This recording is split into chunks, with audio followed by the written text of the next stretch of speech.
আজকে আমরা সাইয়েদনা ওমরে ফারুকের বায়োগ্রাফি সম্পর্কে জানব। ওমরে ফারুক রাদিয়াল্লাহু তাআলা আনহু, the superhero of this উম্মাহ। এই উম্মার সুপার হিরো তিনি, ঠিক কি না?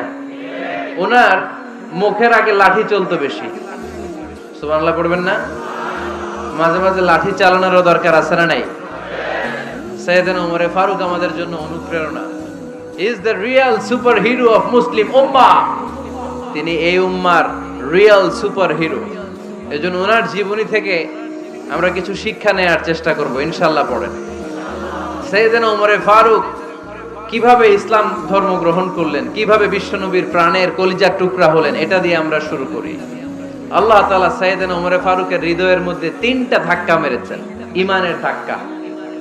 আওয়াজ করে বলতে হবে কয়টা? জোরে বলেন তো কয়টা? 3টা ঈমানি ধাক্কা। এক হচ্ছে বিশ্বনবীর দোয়ার ধাক্কা, এক কি? দোয়ার ধাক্কা। 2 হচ্ছে সূরা হাক্কা দিয়ে দিয়েছেন আল্লাহ এক ধাক্কা। সুবহানাল্লাহ পড়বেন না? 3 হচ্ছে সূরাতু তাহা দিয়ে আল্লাহ দিয়েছেন আরেকটা ধাক্কা। এই 3টা ঈমানি ধাক্কা যখন সাইয়েদনা ওমরে ফারুকের হৃদয়ে লাগলো, উনি পড়তে আরম্ভ করেছেন আশহাদু আল্লা ইলাহা ইল্লাল্লাহ ওয়া আশহাদু আন্না মুহাম্মাদান আবদুহু ওয়া রাসূলুহু। চিল্লায়ে পড়েন আল্লাহু আকবার। বিশ্বনবী মক্কায় বসে বসে তাহাজ্জুদের সালাত পড়ে আল্লাহর কাছে দোয়া করলেন, আল্লাহুম্মা আইজ্জাল ইসলাম বিআহাব্বির রাজুলাইনি ইলাইক। ও আল্লাহ, 2 জন লোকের নাম বলবো, 2 জনের দরকার নেই। এই 2 জনের একজনকে আপনি ইসলামের সুশীতল ছায়া তলে এনে ইসলামকে বিজয় দান করে দেন। মুহূর্তের মধ্যে দোয়াটা কবুল করে নিয়েছে কে? বিশ্বনবী বললেন, আল্লাহ 2 জনের নাম বলবো আজকের দোয়ায়। আবি জাহাল ইবনে হিশাম, হয়তো হিশামের বেটা আবু জাহেলকে আপনি ইসলামের ভিতরে নিয়ে আসেন, কিংবা ওমর ইবনুল খাত্তাব, খাত্তাবের বেটা ওমরকে আপনি ইসলামের ছায়া তলে নিয়ে আসেন। ওমরে ফারুকের জন্য দোয়াটা কবুল করে নিয়েছে কে? মক্কার যে অবস্থা, আল্লাহর হাবিব সাল্লাল্লাহু আলাইহি ওয়াসাল্লাম বুঝলেন মক্কার এই 2 জনের একজন যদি আমার সাথে না থাকে তাহলে মক্কায় দাওয়াতি কাজ চালিয়ে যাওয়া যাবে। আল্লাহর বললেন, আল্লাহ বেশি চাই না, এই 2 জনের একজন, হয় আবু জাহেল নয় ওমর, হয় আবু জাহেল নয় ওমর। বিশ্বনবী যখন দোয়া করলেন, এই দোয়ার একটা ঈমানি ধাক্কা, নূরানি ধাক্কা সাইয়েদনা ওমরে ফারুকের হৃদয়কে স্পর্শ করে ফেলল। দোয়া ইজ লাইক এ মিসাইল। এই যে আমরা দোয়া করি, এটা মিসাইলের মতো। যুদ্ধে মিসাইল হামলা করে না? মিসাইল হামলা করার পরে এই মিসাইল লক্ষ্য বস্তুতে যে ভেদ করে, ঠিক কি না? তেমনি দোয়ার মতো যদি আপনি দোয়া করতে পারেন, আপনি যেই জন্য দোয়া করেছেন ঠিক ওই জায়গায় যে আপনার দোয়া স্পর্শ করে। সুবহানাল্লাহ পড়বেন না? বিশ্বনবীর দোয়ার মাধ্যমে প্রথমে সাইয়েদনা ওমরে ফারুকের হৃদয়ে এক ধাক্কা লাগলো। 2 নম্বরে রব্বুল আলামিন সূরাতুল হাক্কা দিয়ে ওমরে ফারুকের হৃদয়ের মধ্যে দিলেন এক ধাক্কা। পড়েন আল্লাহু আকবার। কোরআনের ভেতরে সূরাতুল হাক্কা নামে একটা সূরা আছে না নাই? আল হাক্কাতু মাল হাক্কা ওয়া মা আদরাকা মাল হাক্কা। পড়েন আল্লাহু আকবার। বিশ্বনবী যখন দোয়া করলেন, ওই দোয়া যখন সাইয়েদনা ওমরে ফারুকের হৃদয়ে স্পর্শ করলো, সাইয়েদনা ওমরে ফারুক সব সময় বিশ্বনবীরে ফলো করতে আরম্ভ করলেন। বিশ্বনবী ডানে গেলে লুকিয়ে লুকিয়ে ওমর ফারুক ডানে যায়, বিশ্বনবী বায়ে গেলে লুকিয়ে লুকিয়ে ওমরে ফারুক বায়ে যায়। বিশ্বনবী একবার মসজিদুল হারামে যে নামাজ পড়তে শুরু করলেন, ওমরে ফারুক তখন বিশ্বনবীর পিছু পিছু ছদ্মবেশে পেছন থেকে যে বিশ্বনবী কিভাবে নামাজ পড়ে দেখতে শুরু করলেন। বিশ্বনবী ইন দা মিন টাইম এশার নামাজে আল হাক্কাতু মাল হাক্কা তেলাওয়াত শুরু করে দিলেন। আল হাক্কাতু মাল হাক্কা তেলাওয়াত শুরু করে দিলেন। তেলাওয়াত করতে করতে বিশ্বনবী যখন তেলাওয়াত করতেছে, ওমরে ফারুক এরকম দুলতেছে আর মজা পাচ্ছে। ও মিয়া, বিশ্বনবীর কণ্ঠ বুঝি আমার মতো কণ্ঠ, আপনার মতো কণ্ঠ, আহমদ বিন ইউসুফের কণ্ঠ, আব্দুল বাসিতের কণ্ঠ না? বিশ্বনবীর গলায় যে কি সুরের ঝংকার আল্লাহ দিয়েছেন, কি সুরের লহরী আল্লাহ দিয়েছেন, একবার যে শুনতো পাগল হয়ে যেত। আল্লাহু আকবার। বিশ্বনবী সূরা হাক্কা মন্ত্রমুগ্ধ তেলাওয়াতে, মন্ত্রমুগ্ধ সুর দিয়ে, মন্ত্রমুগ্ধ কণ্ঠ দিয়ে তেলাওয়াত করতে লাগলেন। এশার সালাতে ওমরে ফারুক তুলতে লাগলেন। ওমরে ফারুক যত শুনেন অবাক হয়ে যায়, যত শুনেন অবাক হয়ে যায়, যতই শুনে অবাক। কিরে? কারণ তিনি আরবি ভাষা বুঝতেন। এত সুন্দর শব্দের গাঁথনি, এত প্রাঞ্জল বর্ণনা, এত সুন্দর অন্থমিল, এটা কবিতা না হয়ে পারে না। উনি মনে মনে ভাবলেন এটা মনে হয় কবিতা। It might be poem, it could be poem. Muhammad মনে হয় কবি হয়ে গেছে, তার কাব্য প্রতিভা দিয়ে সে এটা বানিয়েছে। তা না হলে এত সুন্দর কথা এটা কবিতা না হয়ে পারে। ইন দ্য মিন টাইম বিশ্বনবী কিন্তু দেখতেছে না যে পেছনে ওমর। বিশ্বনবী তেলাওয়াত করছিলেন। ইন দ্য মিন টাইম বিশ্বনবী পড়ছিলেন ওমা হুয়া বিকাউলি শাইরিন কলিলাম মা তুমিনুন। এর অর্থ হলো এটা কোনো কবির কথা নয়, খুব অল্প সংখ্যক লোকই তোমরা ঈমান আনো। সুবহানাল্লাহ পড়েন। এটাকে বলে কোইন্সিডেন্ট। কোইন্সিডেন্ট হুট করে অনেক সময় মিলে যায়, যায় কি যায় না? আপনি একজনের কথা ভাবতেছেন, বাজারে গেলেন, বাজারে যেই দেখেন ওই লোকটা দাঁড়ায় আছে, এরকম হয় কি হয় না?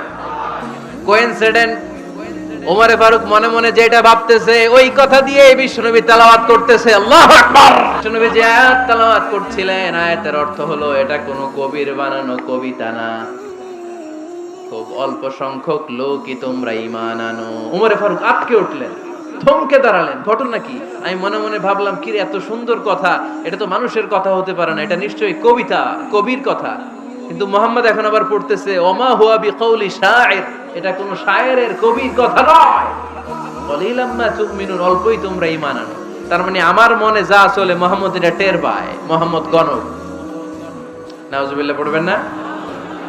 মুহাম্মদ অনেক বড় মাপের একজন গণক। মানুষের হৃদয়ে কি চলে, মনে মনে কি ভাবে, মুহাম্মদ না দেখেও বলে দিতে পারে। ইন দা মিন টাইম বিশ্বনবী পরের আয়াতে পড়লেন ওয়ালা বিকাউলি কাহিনিন কলিলাম মা তাযাক্কারুন। এই আয়াতের অর্থ হলো এটা কোনো গণকের বানানো গণনা নয়, খুব অল্প সংখ্যক লোকই তোমরা উপদেশ হিসেবে এটাকে মানো। সুবহানাল্লাহ পড়েন। এবার আর ওমরে ফারুকের সহ্য হয় না, কি আজীব তামাশা। প্রথমে মনে করলাম কবিতা, মুহাম্মদ কয় কবি না, সে কবি না, এটা কবিতা না। তারপর ভাবলাম সে গণক, সে আয়াত পরে পরে বলে দিল এটা গণনা নয়, তাহলে এটা কি? এটা কি কবিতাও না, গণনাও না, তাহলে এটা কি?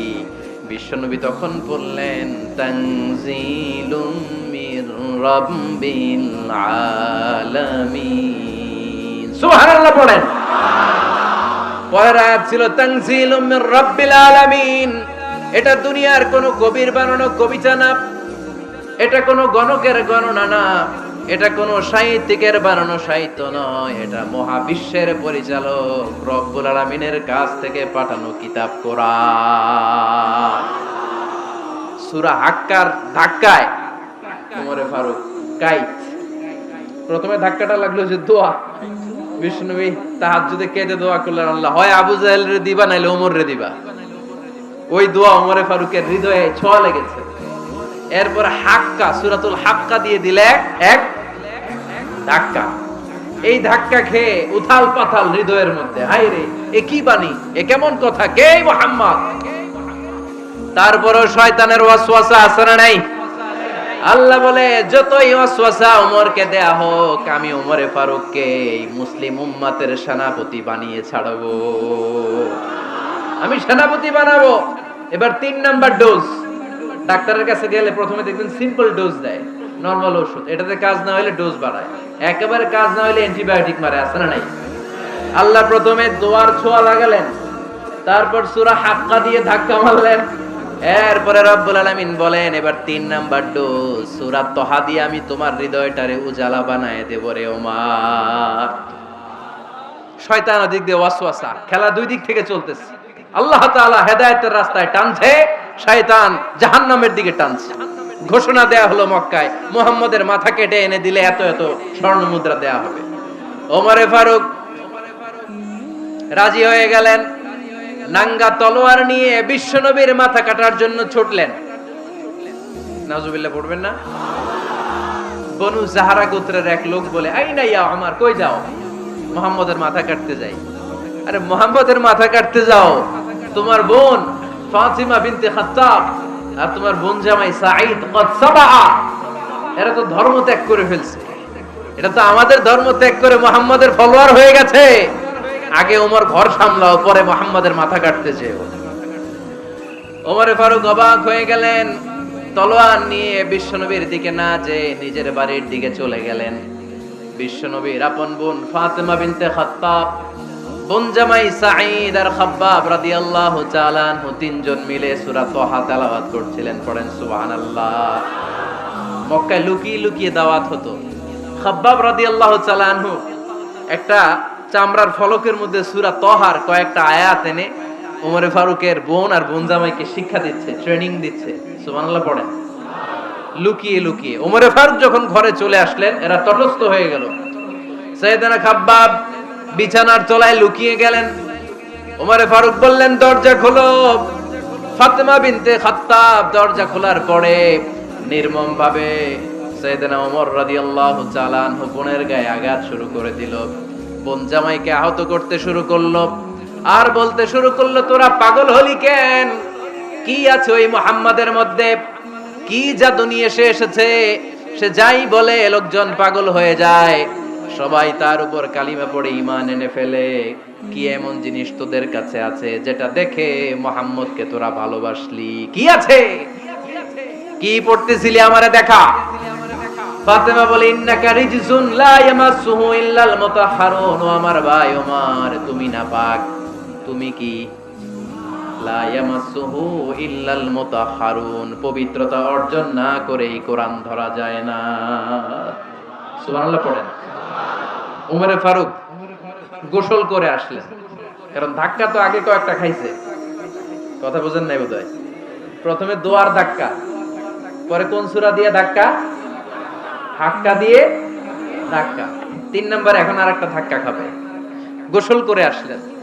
ফাতিমা বিনতে খাত্তাব বললেন, গোসল যখন করে এসেছেন, এই নেন। ওমরে ফারুক এবার চামড়ার কাপড়ের মধ্যে সূরা তাহার প্রথম আয়াতের দিকে নজর করলেন। নজর করেই কোরআনের প্রেমে পড়ে গেলেন। পড়েন সুবহানাল্লাহ। ওমরে ফারুক পড়তে আরম্ভ করলেন, তাহা মা আনজালনা আলাইকাল কুরআনা লিতাশকা ইল্লা তাযকিরাতাল লিমান ইয়াখশা তানজিলাম মিম্মান খালাকাল আরদা ওয়াস সামাওয়াতিল উলা। সুবহানাল্লাহ পড়েন। ওরে পড়তে আরম্ভ করলেন, তাহা মা আনজালনা আলাইকাল কুরআনা লিতাশকা, এই কোরআনকে আমি তোমাদের হতভাগ্য জাতি হিসেবে দুনিয়ায় থাকার জন্য পাঠাই নাই। এটা রব্বুল আলামিনের পক্ষ থেকে এসেছে। যারা রবকে ভয় করে তাদের জন্য আছে উপদেশ। যিনি আকাশ বানিয়েছেন, জমিন বানিয়েছেন, ওই আল্লাহ তাআলা নিজেই এই কোরআন পাঠিয়েছে। আওয়াজ করে পড়তে হবে, আল্লাহু আকবার। উনি খুব ভালো আরবি জানতেন। সূরা তাহা পড়ার পরে আর ধৈর্য ধারণ করতে পারে না। ওমরে ফারুক ছোট্ট বাচ্চার মতো কান্না শুরু করে দিলেন। আল্লাহু আকবার। সূরা তাহাটা হাতে নিয়ে, তলোয়ারটা হাতে নিয়ে বিশ্বনবীর দিকে ছুটতে আরম্ভ করলেন। আইনা মুহাম্মদ, কোথায় মুহাম্মদ? তোমরা আমাকে মুহাম্মাদের কাছে নিয়ে চলো। বিশ্বনবী তখন সাফা পাহাড়ের পাদদেশে দারুল আরকাম ইবনে আলকামের ঘরে লুকিয়ে লুকিয়ে কোরআনের দাওয়াত দিতে। ওমরে ফারুককে পাগলের মতো ছুটে আসতে দেখে বিশ্বনবীর চাচা হামজা ইবনে আব্দুল মুত্তালিব বলল, নবী আপনি পালান। ওই যে খাত্তাবের বেটা ওমর আপনাকে অপমান করার জন্য, আক্রমণ করার জন্য তেড়ে এসেছে। সাহাবীরা বললেন, নবী আপনি পালিয়ে যান, আমরা সামাল দেব। বিশ্বনবী বললেন, না আমি পালাবো না, বরং তোমরা সরে যাও। ওমর ইবনে আল খাত্তাবকে আমার দরবার পর্যন্ত আসতে দাও। আমার তো মনে হচ্ছে ওই যে তাহাজ্জুদের নামাজ শেষে চোখের পানি ছেড়ে যে আমি আল্লাহর কাছে দোয়া করেছি, আজকে আমার ওই দোয়াটা কবুল হতে শুরু করেছে। আমার তো মনে হচ্ছে আমার দোয়া কবুল হবে, আসতে দাও। ওমর ফারুক এসে বললেন, আশহাদু আল্লা ইলাহা ইল্লাল্লাহ ওয়া আশহাদু আন্না মুহাম্মাদান আবদুহু ওয়া রাসূলুহু। আমি সাক্ষ্য দিলাম আল্লাহ ছাড়া কোনো ইলাহা নাই, নিশ্চয় আপনি আল্লাহর প্রেরিত বান্দা এবং রাসূল। পড়েন সুবহানাল্লাহ। ওমর ফারুক যখন কালিমা শাহাদা পড়ে মুসলমান হয়ে বিশ্বনবীর হাতে হাত রাখলেন, মুসলিম সাহাবীদের মধ্যে খুশি আর আনন্দের বন্যা বয়ে গেল। মুসলিম হাতে গোনা সাহাবারা আল্লাহর প্রশংসা করলেন। বিশ্বনবী সাইয়েদনা ওমর ফারুককে জড়িয়ে ধরলেন। ওমর ফারুক এবার বিশ্বনবীরে বললেন, নবী গো, আলাসনা আলাল হক, আমরা কি সত্যের উপরে আছি নাকি আমরা ভুলের উপরে আছি? বিশ্বনবী বললেন, বালা নাহনু আলাল হক, আমরাই সত্যের উপরে আছি। সুবহানাল্লাহ পড়েন। আলাসনা আলাল হক, নবী আমরা কি সত্যের উপরে নাই? হ্যাঁ অবশ্যই ওমর, তুমি সত্যের উপরে আছো। ওমরে ফারুক বললেন, তাহলে ফাফিমাল ইখতিফা, তাহলে লুকায় লুকায় আর দাওয়াত দেব কেন? আমি তো কালিমা পড়ে ফেলছি, আসেন আমার সাথে বের হই। ফাফিমাল ইখতিফা, আর লুকায় লুকায় কেন? আসেন আমরা বাইরে বের হই। বিশ্বনবী বললেন, ওমর এটা মাক্কি জীবন, এখানে আমরা একটু গোপনে গোপনে দাওয়াত দিতে চাই। ওমরে ফারুক বলে, না, আমার দায়িত্ব, আমি একটা মিছিল দিতে চাই নবী। আল্লাহর নামের তাকবীর দিতে দিতে দারুল আরকাম থেকে শুরু করে মসজিদুল হারাম পর্যন্ত একটা মিছিল দিয়ে আমি মক্কা কাঁপাইয়া দেব। অনুমতি দেন। বিশ্বনবী দিতে চায় না। ওমর ফারুক অনেক বুঝানোর পরে স্বল্প পরিসরের একটা অনুমোদন পাওয়া গেল বিশ্বনবী সাল্লাল্লাহু আলাইহি ওয়াসাল্লামের কাছ থেকে। কিন্তু মিছিল যে দিবে, মিছিলের জন্য লোকের দরকার আছে না নাই? এখানে লোক নাই, আমি একাই মিছিল দিতেছি, এটা জমবে, মিছিল জমবে। খুঁজে উনি 11 জন মুসলিম সাহাবা পেলেন। কয়জন? ওমরে ফারুক বললেন, 11 জনই সই। এই 11 জন নিয়েই আমি আল্লাহর নামে তাকবীর দেব। 2 লাইন করলেন। কয় লাইন? 2 লাইন। পেছনে 6 জন, আর এই লাইনের নেতা বানালেন বিশ্বনবীর চাচা হামজাকে রাদিয়াল্লাহু তাআলা আনহু। আর সামনে 5 জন, তার আগে দাঁড়ালেন উনি নিজেই। তাহলে 6 6 12। বললেন, এই 2 লাইনই আমরা তাকবীর দিতে দিতে, বেশি না, এই দারুল আরকামের ঘর থেকে, আপনারা জানেন যে সাফা মারওয়া এখন যে সাই হয়, এই সাফার পাদদেশে ছিল দারুল আরকামের ঘর। উনি বললেন, এখান থেকে ওই যে কাবার গিলাফ দেখা যায়, কাবার গিলাফ পর্যন্ত আমরা এই তাকবীর নিয়ে ওখানে যাব। সুবহানাল্লাহ পড়বেন না? ওখানে উনি দাঁড়িয়ে ছোট্ট একটা ভাষণ দিয়েছিলেন। উনি বলেছিলেন, মান আরাদা আন তাসকুলা উম্মু ওয়া ইয়াতামা ওয়ালাদু ওয়া তারমিলা যাওজাতুহু ফালিয়াসুদ্দানি। খেয়াল করে শুনেন, কান দুইটা খরগোশের কানের মতো খাড়া করেন। উনি এক বাক্যের একটা ভাষণ দিলেন। ভাষণ দিতে জানলে বড় ভাষণ দেয়া লাগে না। এক বাক্যের ভাষণ দিয়ে গোটা বিশ্বকে ঝাঁকুনি মারা যায়। চিল্লায় বলো ঠিক কিনা? ওমরে ফারুক এক বাক্যের একটা ছোট্ট ভাষণ দিলেন। মান আরাদা আন তাসকুলা উম্মু, কে আছো মায়ের এই মক্কায়, কে আছো মায়ের বুক খালি করতে চাও? ইয়াতামা ওয়ালাদু, কে আছো বাচ্চাগুলারে, নিজের সন্তানগুলোরে ইয়াতিম বানাতে চাও? কে আছো তারমিলা যাওজাতুহু, নিজের স্ত্রীকে বিধবা বানাতে চাও? ফালিয়াসুদ্দানি, বুকের পাটা থাকলে আমি ওমর রে থামাও। ফালিয়াসুদ্দানি, দেখি মক্কায় কার এত বড় বুকের পাটা। কে আছো মায়ের বুক খালি করতে চাও, সন্তান রে এতিম বানাতে চাও, স্ত্রীকে বিধবা বানাতে চাও? ফালিয়াসুদ্দানি, পারলে আমারে ঠেকাও। এই বলে উনি আল্লাহু আকবার, আল্লাহু আকবার, আল্লাহু আকবার বলে স্লোগান শুরু করে দিলেন। এক এক স্লোগানে মক্কার মরুজমিন থারথার করে কাঁপতে আরম্ভ করলো। এই মিছিল মক্কার কেউ দেয় নাই। মিছিলের আওয়াজ শুনে আবু জাহেল বাইরিস, উতবা বাইরিস, শাইবা, ওয়ালিদ ইবনে মুগিরা সব বের হয়েছে। কি রে, আমার এলাকায় এত বড় স্লোগান, কার এত সাহস? বের হয়ে দেখে মিছিলের সামনে ওমর। ওমর রে দেখে দিছে এক দৌড়। কারণ ওমরে ফারুককে থামানোর মতো বাপের বেটা মক্কায় দ্বিতীয়টা কেউ ছিল না। আওয়াজ করে বলেন ঠিক কিনা? ওমরে ফারুক আল্লাহু আকবার, আল্লাহু আকবার বলে স্লোগান দিতে দিতে মসজিদুল হারামের ভেতরে ঢুকে গেল। কাবার গিলাফ ধরার পরে সেদিন মিছিল থেমেছে। ওই আল্লাহর নামের স্লোগান সেদিন কেউ থামাতে পারে নাই, কিয়ামত পর্যন্ত কেউ থামাতে পারবে না। চিল্লায় বলো ঠিক কিনা?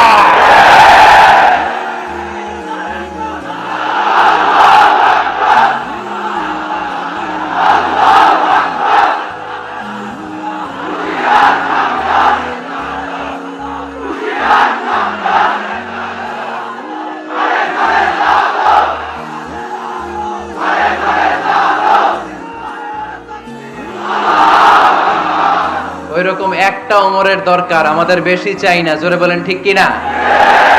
দাও খোদা দাও আমায় আবার ওমর দারাজ দিল, দাও খোদা দাও আমায় আবার ওমর দারাজ দিল, দাও আলীর মতো বীর সেনানি, আলীর মতো বীর সেনানি জাগাতে নিখিল,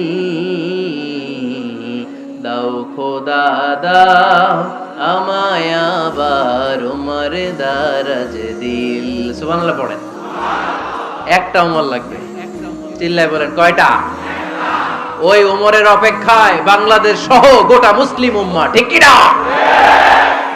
একটা ওমরই যথেষ্ট। আমাদের সেন্ট্রাল লিডারশিপ নাই তো, আমাদেরকে এদিকে লাথি মারলে আমরা ওইদিকে যাই, ওদিক থেকে গুতা মারলে আমরা এদিকে যাই।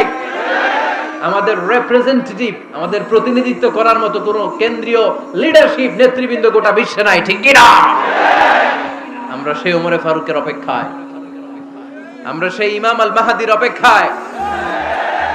এই ওমরে ফারুক আমাদের মডেল, ঠিক কি না? থার্ড ইন পজিশন এই পুরা উম্মতের মধ্যে ওনার পজিশন নাম্বার 3। 1 নাম্বার পজিশন বিশ্বনবীর, কার? 2 নাম্বার পজিশন কার? আবু বকর। 3 নাম্বার পজিশন কার? ওমরে ফারুকের। বিশ্বনবী বলতেন লা নবিয়্যা বা'দি, লা নবিয়্যা বা'দি, আমার পরে কোনো নবী নাই, ওয়ালা রাসূলা, আমার পরে কোনো রাসূলও নাই। আমার নবীর পরে আর কোনো নবী আছে? আমার নবীর পরে আর কোনো রাসূল আছে? এই যে কাদিয়ানি যে একটা সম্প্রদায় আছে, এরা কি মুসলিম নাকি অমুসলিম? মুসলিম সম্প্রদায়ের সাথে এদের কোনো সম্পর্ক নাই, চিল্লা বলেন ঠিক কি না? এরা যদি মুসলমান হতে চায়, আমার নবী দ্য লাস্ট মেসেঞ্জার বিশ্ব নবীকে খাতামুন নবী হিসেবে সংবাদ সম্মেলন করে গোটা বিশ্বকে জানাই দিতে হবে, তারপরে তাদেরকে আমরা মুসলিম হিসেবে স্বীকৃতি দিব, চিল্লায় বলেন ঠিক কি না? তা না হলে তারা কোন ধর্মের এটাকে জানাই দিতে হবে। No inferiority complex, no identity crisis. Identity ক্রাইসিসে থাকা যাবে না। আপনারা কোন ধর্মের এটা জানাই দেন।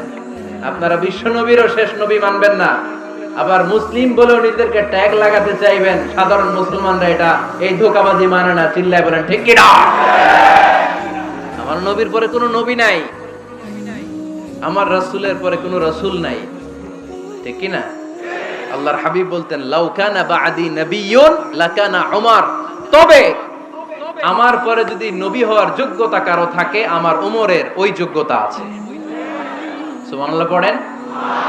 প্রভু তুমি বলেছো রাসূল দেবে না, বলনি দেবে না ওমর, বলনি দেবে না হামজা তারি, খালিদ বিজয় সমর। প্রভু তুমি বলেছো রাসূল দেবে না, বলনি দেবে না ওমর, বলনি দেবে না হামজা তারি, খালিদ বিজয় সমর। প্রভু তুমি বলেছো রাসূল দেবে না।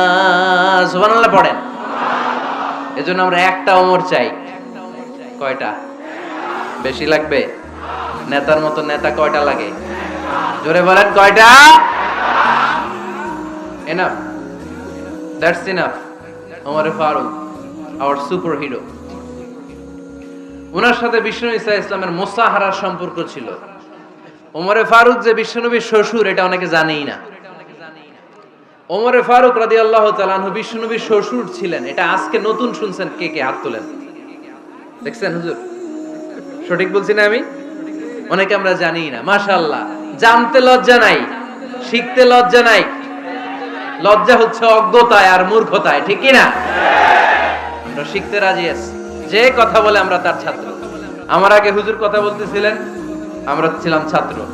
এখন আমি কথা বলতেছি, এখন আমরা সবাই হয়ে গেছি ছাত্র, ঠিক কি না? যিনি বলেন তিনি শিক্ষক, বাকিরা আমরা ছাত্র, ঠিক কি না? 4 খলিফার 2 খলিফা, ইসলামের 4 খলিফার 2 খলিফা বিশ্বনবীর মেয়ের জামাই, আর বাকি 2 খলিফা বিশ্বনবীর শ্বশুর। সুবহানাল্লাহ পড়েন। সাইয়েদনা আলী রাদিয়াল্লাহু তাআলা আনহু সাইয়েদনা উসমান যুন-নূরাইন, বিশ্বনবীর মেয়ের জামাই। উসমান রাদিয়াল্লাহু তাআলা আনহুর কাছে বিশ্বনবী দুই মেয়েকে বিয়ে দিয়েছিলেন। একজন মারা যাওয়ার পরে আরেকজন। বিশ্বনবী বলেছেন এরপরে আরেকটা থাকলে ওইটারও বিয়ে দিতাম। সুবহানাল্লাহ পড়বেন না? দুইজন ছিল মেয়ের জামাই আর দুইজন ছিল শ্বশুর। সাইয়েদনা আবু বকর শ্বশুর, বিশ্বনবীর স্ত্রী আম্মাজান আয়েশা রাদিয়াল্লাহু তাআলা আনহার বাবা। বিশ্বনবীর স্ত্রী আম্মাজান হাফসা রাদিয়াল্লাহু তাআলা আনহার বাবা ছিল সাইয়েদনা ওমর ফারুক। চিল্লায় পড়ে আল্লাহু আকবার। জানো তো না পজিশন না, সাইয়্যিদু কুহুলিল জান্নাহ। জান্নাতে যত নারীরা যাবে, নারীদের সর্দারিনী হবে সাইয়্যিদাতুনা ফাতেমা রাদিয়াল্লাহু তাআলা আনহা। এই ফরিদপুরের যত ইয়াং স্টাররা তোমরা যারা জান্নাতে যাবে, তোমাদের লিডার হবে সাইয়েদনা হাসান আর হুসাইন রাদিয়াল্লাহু তাআলা আনহুমা। আর বয়স্ক মুরব্বীরা যারা জান্নাতে ঢুকবেন, আপনাদের লিডার হবে সাইয়েদনা আবু বকর আর সাইয়েদনা ওমর ফারুক রাদিয়াল্লাহু তাআলা আনহু। সুবহানাল্লাহ পড়তে পারলেন না? ওমর ফারুক এটা সাধারণ কোনো ক্যারেক্টারিস্টিক্স নয়। ওনাকে আল্লাহ তাআলা নলেজও দিয়েছেন, আবার দ্বীনদারিও দিয়েছেন। আমার দিনী ভাইয়েরা, খেয়াল রাখবেন, কোন আলেমের মধ্যে বা কোন নেতার মধ্যে যদি এই দুইটার সমন্বয় আপনি পান, যে তার জ্ঞানও আছে আবার দ্বীনদারিও আছে, he belongs the knowledge and he belongs the তাকওয়া, সে গোটা বিশ্বকে জয় করে ফেলবে। ঠিক কি না? যার মধ্যে জ্ঞান আছে, যার মধ্যে তাকওয়া আছে, তারে কেউ থামায় রাখতে পারে? ওমর ফারুককে এই দুই নেয়ামত দিয়ে ধন্য করেছে কে? সহিহ বুখারীর বর্ণনা, বিশ্বনবী সাহাবীদের সামনে একটা স্বপ্নের কথা বলছেন। বিশ্বনবী বললেন, আমি স্বপ্নে দেখলাম আমার আঙ্গুলের ফাঁকা থেকে দুধ বের হচ্ছে। আমি তৃপ্তি সহকারে দুধ খেলাম। খাওয়ার পরে দেখলাম আঙ্গুলের মধ্যে একটু দুধ লেগে আছে। আমার আঙ্গুলে অতিরিক্ত লেগে থাকা দুধটা আমি ওমর ফারুকের মুখের মধ্যে লাগিয়ে দিলাম।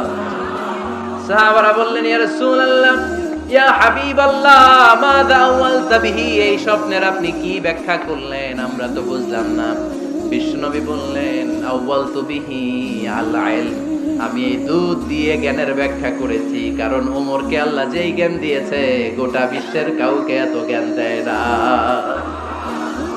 এজন্য স্বপ্নে যদি কেউ দেখেন যে আপনি দুধ খাচ্ছেন, তার মানে আল্লাহ তাআলা আপনার জ্ঞান বাড়ায় দিবেন। ওমর ফারুককে দুধ খেয়ে অতিরিক্ত দুধের অংশটা বিশ্বনবী আবু বকর রাদিয়াল্লাহু তাআলা আনহুর মুখে দেন নাই, সাইয়েদনা উসমানের মুখে দেন নাই, আলী রাদিয়াল্লাহু তাআলা আনহুর মুখে দেন নাই। স্বপ্নে ওই অতিরিক্ত লেগে থাকা দুধটা বিশ্বনবী ওমর ফারুকের ঠোঁটের মধ্যে লাগিয়ে দিয়েছেন। এই হাদিস থেকে প্রমাণ হয় আল্লাহ তাআলা জ্ঞানের নেয়ামতে সাইয়েদনা ওমর ফারুককে ধন্য করেছেন। আবার বুখারীর বর্ণনা, বিশ্বনবী সাল্লাল্লাহু আলাইহি ওয়াসাল্লাম আরেকটা স্বপ্নের বর্ণনা দিচ্ছেন। তিনি বললেন, তোমাদের সবাইকে স্বপ্নে আমার সামনে দাঁড় করানো হলো। আমি দেখলাম তোমাদের কারো জুব্বা নাভি পর্যন্ত, কারো জুব্বা হাঁটু পর্যন্ত, কারো জুব্বা টাকনু পর্যন্ত। ওমর ফারুককে যখন স্বপ্নে আমার সামনে দাঁড় করিয়ে দেয়া হলো, আমি দেখলাম ওমরের জুব্বা এত লম্বা, ওমর টেনে হিচড়ে তার জুব্বা নিয়ে সামনে হেঁটে যাচ্ছে। সাহাবারা বললেন, ফামাদা আওয়ালতা বিহি ইয়া রাসূলুল্লাহ, ও আল্লাহর রাসূল, এই স্বপ্ন দিয়ে আপনি কি বোঝাতে চাইলেন? আমরা কিছু বুঝলাম না। বিশ্বনবী বললেন, আওয়ালতু বিহি আদ-দীন, আমি এই হাদিসের দ্বারা দ্বীনের ব্যাখ্যা করলাম। যার জামা যত লম্বা তার দ্বীনদারি তত বেশি। সুবহানাল্লাহ, আসতে পড়েন। স্বপ্নে দেখলেন কোন সাহাবীর জুব্বা নাভি, কোন সাহাবীর হাঁটু, কারোটা টাকনু, কিন্তু ওমর ফারুকের জুব্বা এত লম্বা, ইয়াজুরু সাওবাহু, তিনি তার জুব্বা টেনে হিচড়ে যাচ্ছেন। বিশ্বনবী বললেন, এটা দ্বারা আমি দ্বীন, আমি তাকওয়া, দ্বীনদারি, তাকওয়া, এটার ব্যাখ্যা করেছি। তার মানে ওমর ফারুকের তাকওয়ার সামনে সব তাকওয়া পানি হয়ে যাবে। কোন সুবহানাল্লাহ। আল্লাহ তাআলা সাইয়েদনা ওমর ফারুককে দ্বীনের জ্ঞান দিয়েছেন, তাকওয়া দিয়েছেন। যুবক ভাইরা, যাকে আল্লাহ তাআলা দ্বীনের জ্ঞান দেয়, যাকে আল্লাহ তাআলা তাকওয়ার এই গুণ দিয়ে সমৃদ্ধ করে, তার জন্য গোটা বিশ্বের সব দরজাগুলোকে ওপেন করে দেয় কে? কত বড় মুত্তাকি ছিলেন সাইয়েদনা ওমর ফারুক। মদিনার সমাজে কয়জন মুনাফিক ছিল বিশ্বনবী ছাড়া কেউ বলতে পারতেন না। বিশ্বনবী কোন সাহাবীকে মুনাফিকদের লিস্ট দিয়ে যান নাই, একজন সাহাবী ছাড়া। দেখি কেউ বলতে পারেন কিনা ওই সাহাবীর নাম? কি নাম? হুযায়ফা ইবনুল ইয়ামান রাদিয়াল্লাহু তাআলা আনহু, ওনাকে বলা হতো সাহিবু সিররি রাসূলিল্লাহ, আল্লাহ রাসূল সাল্লাল্লাহু আলাইহি ওয়াসাল্লামের গোপন তথ্যের ধারক বাহক। সুবহানাল্লাহ পড়বেন না? বিশ্বনবী ইন্তেকালের আগে মদিনার সমাজে মোট কয়জন মুনাফিক আছে এই তথ্য আবু বকরকে বলেন নাই, ওমর রাদিয়াল্লাহু তাআলা আনহুকে বলেন নাই, উসমান রাদিয়াল্লাহু তাআলা আনহু, আলী রাদিয়াল্লাহু তাআলা আনহু, আশারাতুল মুবাশশিরিন বিল জান্নাহ কোন সাহাবীকে বলেন নাই। শুধুমাত্র কেবলমাত্র একমাত্র হুযায়ফা ইবনুল ইয়ামান রাদিয়াল্লাহু তাআলা আনহুর কাছে মুনাফিকদের লিস্টে বিশ্বনবী দিয়ে গিয়েছে। সুবহানাল্লাহ পড়ে। মদিনায় কারা কারা মুনাফিক কেউ জানতো না হুযায়ফা ছাড়া। কে ছাড়া? নামটা আজকে মুখস্থ করেন, যাতে অন্য কোনো ওয়াজে কেউ জিজ্ঞেস করলে বলতে পারেন। মুনাফিকদের লিস্ট যে সাহাবীর কাছে বিশ্বনবী দিয়ে গিয়েছিলেন, সাহাবীর নাম কি? নাম? নামটা কেমন লাগে? ভাল লাগে? অনেকে আমারে জিজ্ঞেস করে, হুজুর আমার ছেলে হবে আগামী মাসে, একটা নাম দেন। নাম দিয়ে দিলাম হুযায়ফা। যাদের হবে ছেলে, এই এলাকার যাদের নেক্সট কয়েক মাসে ছেলে হবে, খালি হুযায়ফা চলবে। কি চলবে? ভাল লাগে? নামটা ভাল লাগে? রাইখেন, অনেক সুন্দর নাম। উনি জানতেন মুনাফিক কারা। দেখেন ওমরে ফারুকের তাকওয়ার লেভেলটা কত হাই। ওমরে ফারুক একদিন হুযায়ফা রাদিয়াল্লাহু তাআলা আনহুর কাছে গেলেন, যে বললেন, হুযায়ফা, বিশ্বনবী ইন্তেকালের আগে মুনাফিকদের নামের লিস্টটা কারো কাছে দেয় নাই, আমার জানা নাই, সাইয়েদনা আবু বকরের জানা নাই, কোন সাহাবীর জানা নাই, তুমি ছাড়া। আমি তোমার কাছে জানতে চাই, আমি ওমরের নামটা ওই মুনাফিকদের খাতায় আছে কিনা আমার একটু বলো। আমার ওমরের নামটা ওই মুনাফিকদের লিস্টিতে একটু আছে কিনা, নামটা একটু বলো। যদি থাকে আমি ভালো হয়ে যাব, আমি নেফাককে দূর করে পাক্কা মুমিন হতে চাই। আমার নাম যদি মুনাফিকের লিস্টে থাকে আমি তো শেষ। হুযায়ফা চোখের পানি ছেড়ে দিয়ে বলে, আমিরুল মুমিনিন, কেমন প্রশ্ন করলেন আপনি? আপনি বিশ্বনবীর শ্বশুর, এই উম্মতে আপনার পজিশন 3 নাম্বার। আপনারে মুনাফিকরা ভয় পায়, শয়তান আপনারে ভয় পায়। আপনি জান্নাতে সব বয়স্ক লোকদেরকে নিয়ে জান্নাতের মধ্যে আগে আগে ঢুকবেন, কেমন করে মুনাফিকদের কাতারে আপনার নাম থাকতে পারে? ওমর সুবহানাল্লাহ পড়ে। কি বিনয়ী, কি তাকওয়া। হুযায়ফাকে যে ধরতেন, হুযায়ফা একটু বলো না আমার নামটা মুনাফিকদের লিস্টিতে আছে কিনা। ওমরে ফারুকের যদি এই টেনশন থাকে যে আমি মুনাফিক হয়ে গেলাম কিনা, আমাদের এই টেনশন থাকার দরকার আছে না নাই? হ্যাঁ, এজন্য সব সময় আল্লাহর কাছে দোয়া করতে হবে, আল্লাহ তুমি নেফাকি থেকে আমাদেরকে বাঁচাও। আরো জোরে পড়েন আমিন। ওমরে ফারুক রাদিয়াল্লাহু তাআলা আনহু আমাদের সুপার হিরো, আমাদের সবাই বলেন আমাদের। উনি কত বড় সুপার হিরো শুনেন।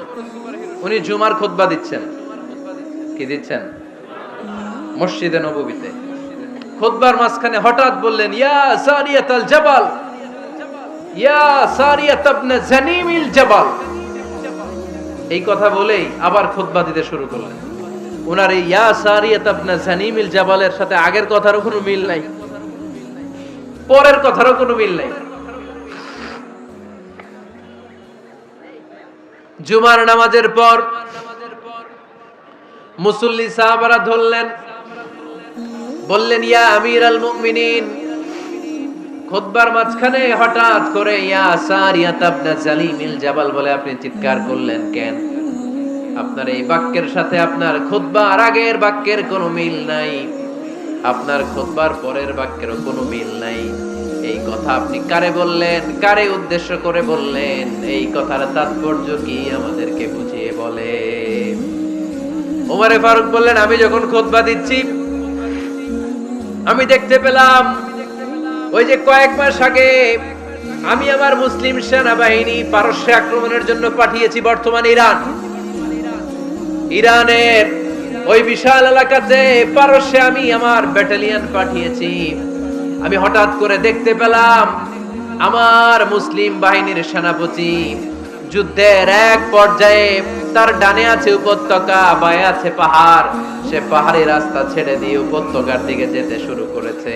আমি দেখতে পেলাম আমার মুসলিম বাহিনী যদি উপত্যকার দিকে ছুটে বেড়ায়, কাফির মুশরিকরা আমার মুসলিম বাহিনীকে কচুকাটা করে ফেলবে, তাই আমি এখান থেকে তাদেরকে কমান্ড দিয়ে বলেছি, ইয়া সারিয়াতাল জাবাল, উপত্যকার দিকে নয় পাহাড়ের দিকে যাও, তাহলেই তোমাদের বিজয় নিশ্চিত হয়ে যাবে। উপত্যকার দিকে যেও না, ইলাল জাবাল, ইলা সারিয়াতিল জাবাল, পাহাড়ের দিকে ছোট। সাহাবারা অবাক, ঘটনা কি? উনি বসে আছেন মদিনায় মসজিদে নববীর মিম্বারে দাঁড়িয়ে, উনি যদি ইয়া সারিয়াতাল জাবাল বলে, এটা কি ইরানে যাবে নাকি? ও মিয়া, তখনকার সময়ে বর্তমানের মতো মোবাইল ছিল নাকি? ইন্টারনেট ছিল নাকি? কিছু ছিল?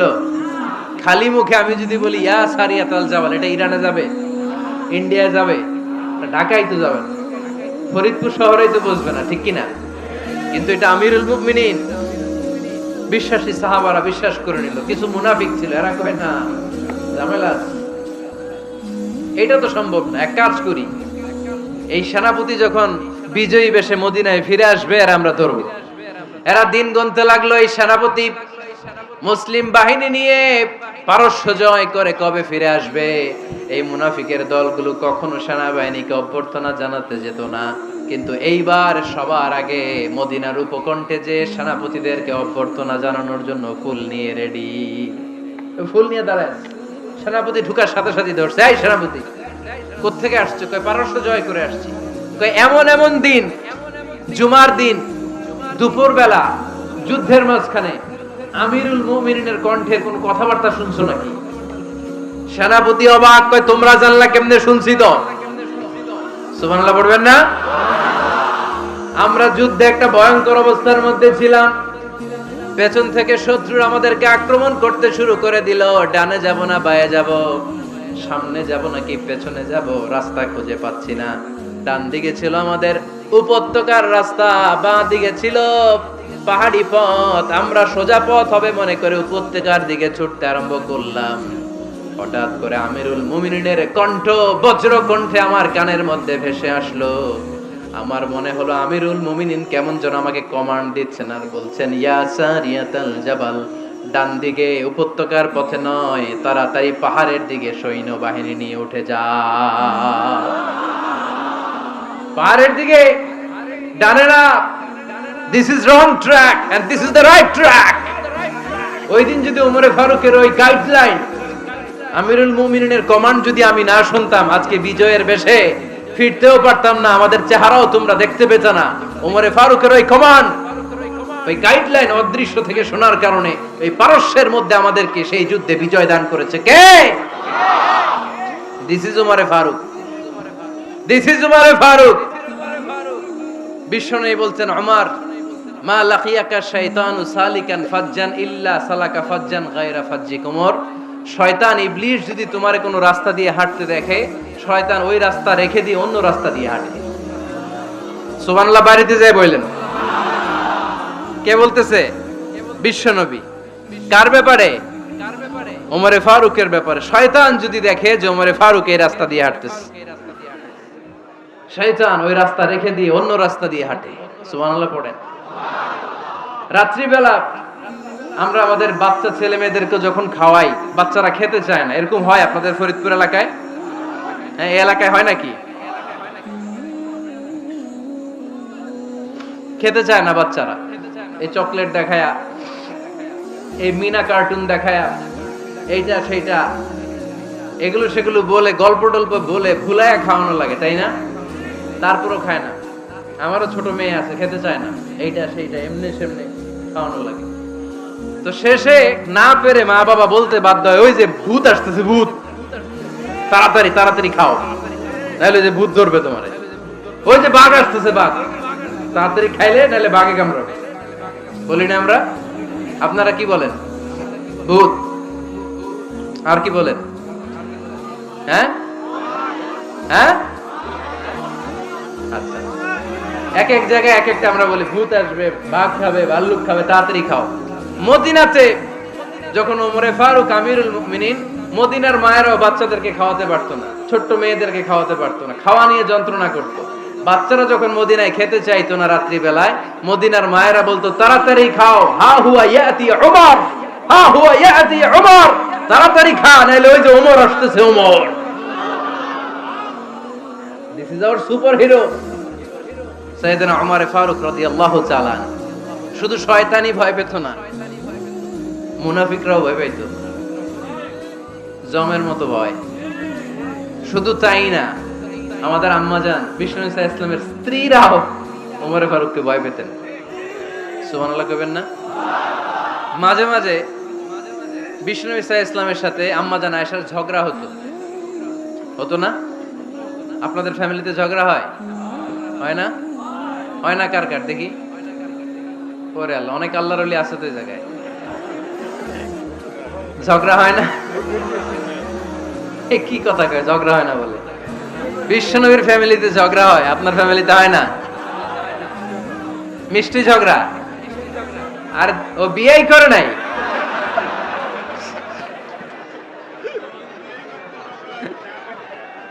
ঝগড়া তো হবেই, দাম্পত্য জীবনের মজাটাই তো এখানে। কখনো ঝগড়া, কখনো আনন্দ, একটু বৃষ্টি, একটু রোদ, একটু হাসি, একটু কান্না, ভালো লাগা ভালোবাসা শেয়ার করে নেয়া, মিলেমিশে একাকার হয়ে যাওয়া, ঠিক কিনা? তো আল্লাহর হাবিব সাল্লাল্লাহু আলাইহি ওয়াসাল্লামের সাথে আম্মাজান আয়েশার ঝগড়া হতো। তো একদিন ঝগড়া হয়ে দুইজন রেগে আছে। খবরদার দুইজন রেগে থাকবেন না, আবার একজন রাগলে আরেকজন থেমে যাবেন, কারণ এই ছোট্ট ঝগড়া থেকে এটা অনেক সময় বিচ্ছেদের দিকে গড়ায়। আমার প্রিয় ফরিদপুরবাসী, ভাবি রেগে গেলে আপনি রাইগেন না, ওই দিন আপনি একটু ঠান্ডা থাকেন। আবার আপনি রেগে গেলে, আমার মাইকের আওয়াজ যদি ভাবিরা শুনেন, আপনারা রেগে যায় না, একটু ঠান্ডা থাকবেন। দুইজনে রেগে গেলে তো তৃতীয় বিশ্বযুদ্ধ শুরু হবে, তাই না? একজন রেগে গেলে আরেকজন ঠান্ডা, কারণ এই সামান্য ঝগড়া থেকে ইগোর কারণে এটা বিচ্ছেদ আর ডিভোর্স পর্যন্ত করায়। আর শয়তান এখানে উস্কানি দেয়, কারণ ইমানদারদের ফ্যামিলি ভাঙতে পারলে শয়তান সবচেয়ে বড় খুশি হয়, আর ইমানদারদের ফ্যামিলি টিকে থাকলে খুশি হয়ে যায় কে? আম্মাজান আয়েশা রাদিয়াল্লাহু তাআলা আনহার সাথে বিষ্ণু ইসলামের ঝগড়া হতো মাঝে মাঝে। একবার ঝগড়া হলো, বিষ্ণু ইসলামও রাগ, আম্মাজান আয়েশাও রাগ। তো বিষ্ণু বললেন, আয়েশা, ঝগড়া করে আর কতক্ষণ থাকবো, আসো মিটমাট করি। আয়েশা রাদিয়াল্লাহু বললেন, ঠিক আছে, মিটমাট করব। তো বিষ্ণু ইসলাম বললেন, মিটমাটের জন্য কারে ডাকবো? ওমরে ডাকি। কয় না, ওমরে না, ওমর গালিজ, ওমর অনেক রাগী, আমার ডর লাগে। কয় তাহলে তোমার আব্বারে ডাকি। কয় ডাকেন। কি খুশি! মেয়েদের মধ্যে অভ্যাসটা আছে না নাই? তাহলে তোমার আব্বারে ডাকি, ডাকেন। ডেকে নিয়ে আসা হলো। আবু বকর রাদিয়াল্লাহু তাআলা আনহু দাঁড়ালেন, আম্মাজান আয়েশা দাঁড়ালেন, বিশ্বনবীও দাঁড়ালেন। বিশ্বনবী বললেন, আয়েশা, তোমার আব্বা আসছে, এবার ঘটনা খুলে বলার পালা। তুমি বলবা নাকি আমি বলবো? আম্মাজান আয়েশা বললেন, আপনি বলেন, তবে ওয়ালা তাকুল ইল্লা হাক্কান, যেটা ঘটছে ওইটাই বললেন, মিথ্যা কথা কইেন না। আবু বকর রাদিয়াল্লাহু তাআলা আনহু রেগে মেগে আগুন। কি এই কথা তুমি কেমন করে বলো? বিশ্বনবীকে মিথ্যা কথা কখনো বলবে? রেগে মেগে দিলেন মেয়ের গালে এক চড়। বানিয়ে বলতেছি না, মুসনাদ আহমদ ইবনে হাম্বলের হাদিস। বাবা রাতের থাপ্পড় খেয়ে আম্মাজান আয়েশা উল্টে পড়লেন। সাইয়েদনা আবু বকর রাগে গড়গড় করছেন, আবার মারার জন্য তেড়ে গেলেন। এবার বাঁচার জন্য আম্মাজান আয়েশা বিশ্বনবীর পিছনে যে আশ্রয় নিলেন, বিশ্বনবী বাঁচানোর জন্য দুই হাত মেলে দাঁড়িয়ে গেলেন। পড়েন সুবহানাল্লাহ। বিশ্বনবী যখন দুই হাত মেলে দাঁড়িয়ে গেলেন, সাইয়েদনা আবু বকর রাদিয়াল্লাহু আনহু থেমে গেলেন। সাইয়েদনা আবু বকর রাদিয়াল্লাহু তাআলা আনহু ঘর থেকে বের হয়ে বারান্দায় দাঁড়ালেন। পড়েন সুবহানাল্লাহ। এবার বিশ্বনবী আম্মাজান আয়েশার কাছে যেয়ে বলেন, ইয়া আয়েশা, কাইফা রাআইতিনি আনকাসতুকি মিনার রাজুল, দেখছো কেমনে বাঁচাইলাম? আমি না থাকলে ভর্তা বানাই ফেলতো আজকে। আমি বাঁচাইছি তোমারে, আমি, আমার লগে ঝগড়া করো তুমি। লজ্জায় পড়ে আম্মাজান আয়েশা খিলখিল করে হেসে দিলেন, বিশ্বনবীও হেসে দিলেন। দুইজনের হাসির মধুর আওয়াজ শুনে সাইয়েদনা আবু বকর বাইরে থেকে অবাক, কিরে এতক্ষণ না ঝড় তুফান, এখন দেখি হাসি। সালাম দিয়ে অনুমতি নিয়ে ভিতরে ঢুকলেন। ঢুকে দেখেন আম্মাজান আয়েশাও হাসে, বিশ্বনবীও হাসে। এই হাসি দেখে আবু বকর রাদিয়াল্লাহু আনহু হেসে দিলেন। আরশের উপর থেকে খুশি হয়ে গেলেন কে? এবার সাইয়েদনা আবু বকর রাদিয়াল্লাহু তাআলা আনহু বললেন, ইয়া রাসূলুল্লাহ, আশরিকানি ফি সিলমিকুমা কামা আশরাকতুমানি ফি হারবিকুমা। ও নবী, যুদ্ধ লাগলে, দুইজন যুদ্ধ লাগলে মীমাংসার জন্য যেমনি আমারে ডাকেন, এরকম হাসি আর আনন্দের মুহূর্তেও আমারে একটু ডাকেন। আশরিকানি ফি সিলমিকুমা কামা আশরাকতুমানি ফি হারবিকুমা। নবী, আপনাদের মধ্যে ঝগড়া লাগলে সন্ধি করার জন্য আমারে যেমনি ডাকেন, আপনাদের হাসি খুশি আনন্দ খুনসুটি এই মজাদার মুহূর্তগুলোতে আমারে বঞ্চিত রাখেন না, আমার একটু ডাকেন। সুবহানাল্লাহ পড়েন। এই মুসনাদে আহমদ ইবনে হাম্বলের হাদিস শোনার উদ্দেশ্য হচ্ছে, বিশ্বনবী প্রথমে ওমর ফারুকের নাম বলেছিলেন। সাইয়েদনা আয়েশা বলে, না, আমি ডরাই। হাইবাত, দিস ইজ কল্ড হাইবাত ওমর। একবার বিশ্বনবীর সব বিবিরা ধরলেন, ও নবী, আমাদেরকে এটা দেন, ওইটা দেন, ঘরে এটা নাই, ওইটা নাই, ওইটা নাই। বিশ্বনবীকে, আমার কাছে কিছু নাই, যদি এমনি আমার বউ হয়ে থাকতে চাও থাকো, তাহলে যা, তা না হলে যা লাগবে কিনে দেব, সাথে সাথে তালাকও দিয়ে দিব। কিছু দিতে পারবো না, আমার নাই তো, সামর্থ্য নাই। কিন্তু বিবিরাও ছাড়া না, এটা দেন, ওইটা দেন। বিশ্বনবী রহমতের নবী, বিবিদেরকে বুঝাতেও পারেন না, বিবিরা আবদার করতেছে, নবী এটা লাগবে, ওইটা লাগবে। ইন দ্য মিন টাইম বিশ্বনবী একজনের সালাম শুনতে পেলেন। কে যেন দরজায় দাঁড়িয়ে বলতেছে, আসসালামু আলাইকুম। বিশ্বনবী দরজার দিকে তাকালেন, তাকিয়ে বললেন, ওয়া আলাইকুমুস সালাম। আর বুঝতে পারলেন এটা আমার ওমরের সালাম।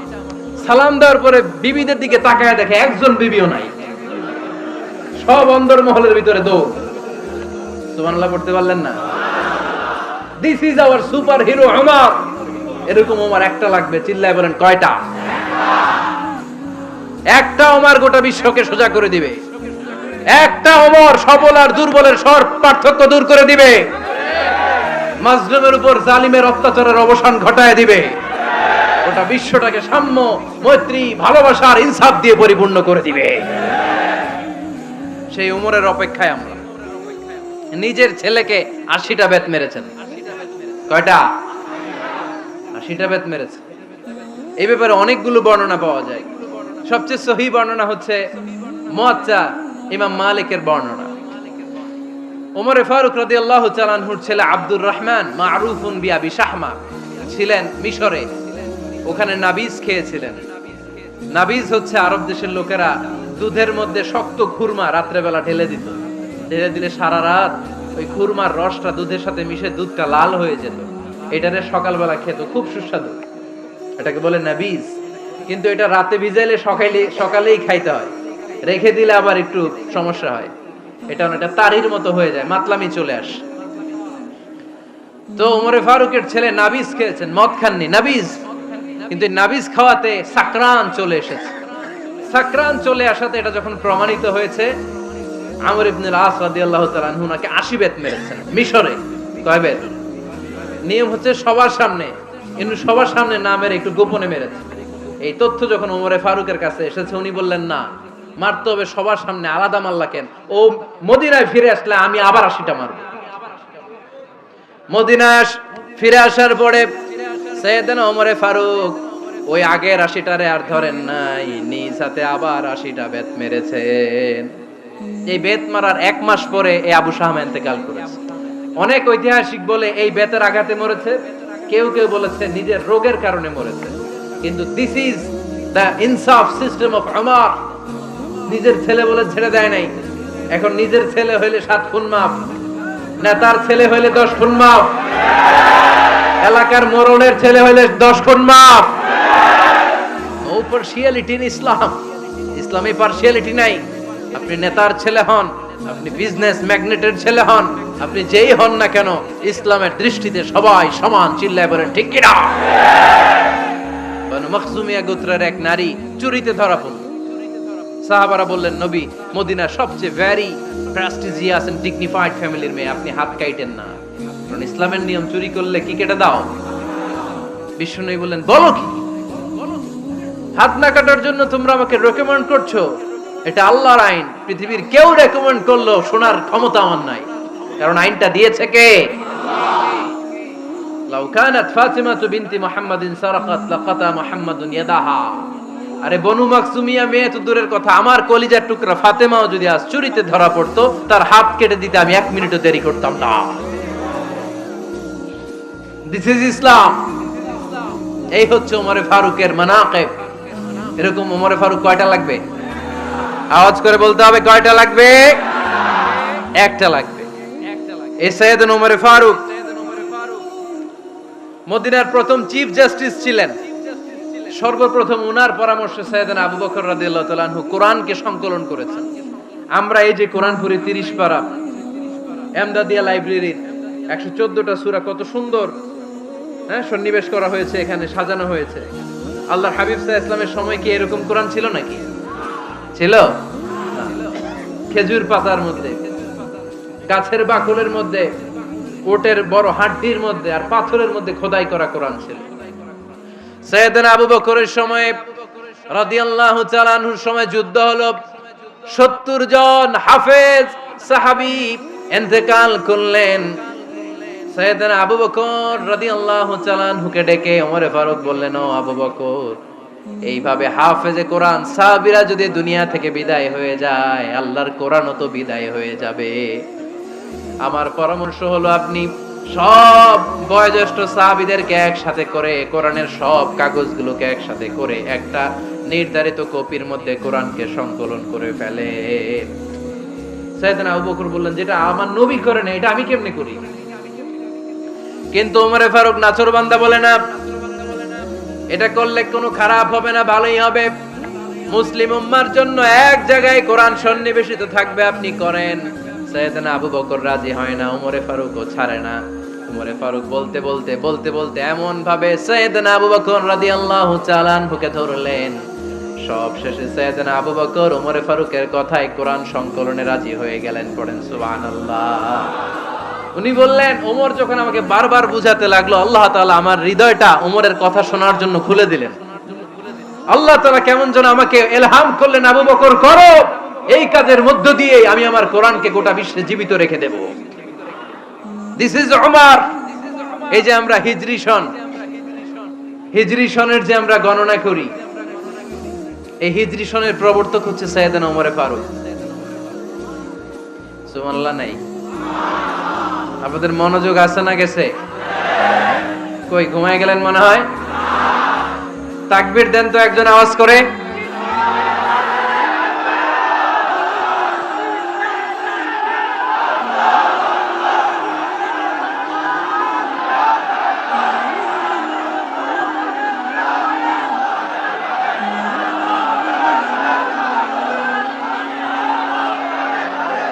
মাশাআল্লাহ, মাশাআল্লাহ। বসেন বসেন, এখনই শেষ করে দেব কিছু সময়ের মধ্যে। আমরা একসাথে বিদায় নিব ইনশাআল্লাহ। ওঠা বসা করবেন না, ওঠা বসা করবেন না, বসেন। সাইয়েদনা ওমরে ফারুক এই হিজরি সনের গণনা শুরু করেছেন। সাহাবারা বলল, আমিরুল মুমিনিন, খ্রিস্টানদের ঈসাই সন আছে, আমাদের মুসলমানদের কোনো সন নাই।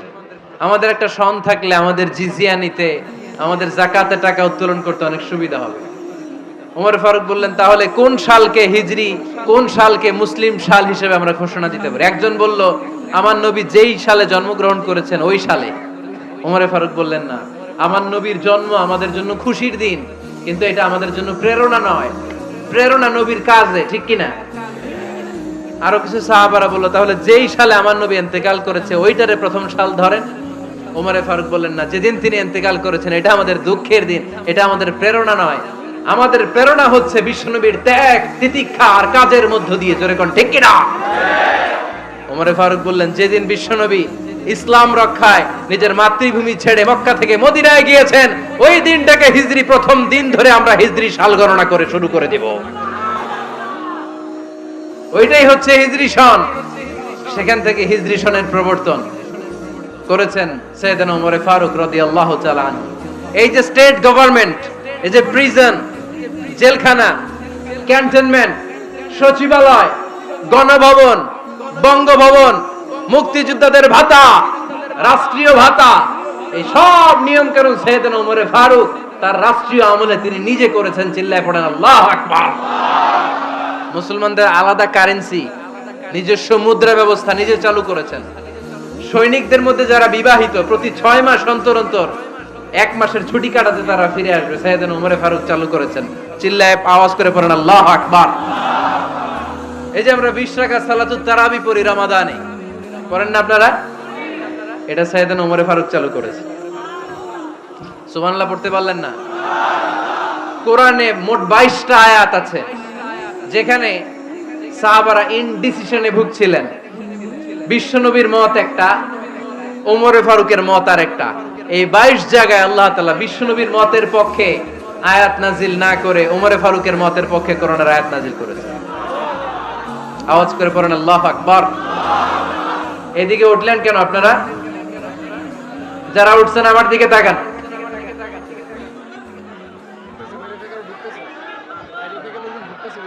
কিছু ভিতরে ঢুকতেছে, কিছু বাইরেতেছে না?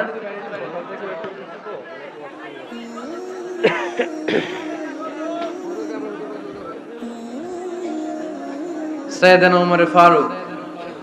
আমরা সাহাবীদের জীবন চরিত পড়তে চাই না, কত যে অনুপ্রেরণামূলক দৃষ্টান্ত সাইয়েদনা ওমর ফারুক আমাদের জন্য রেখে গিয়েছে।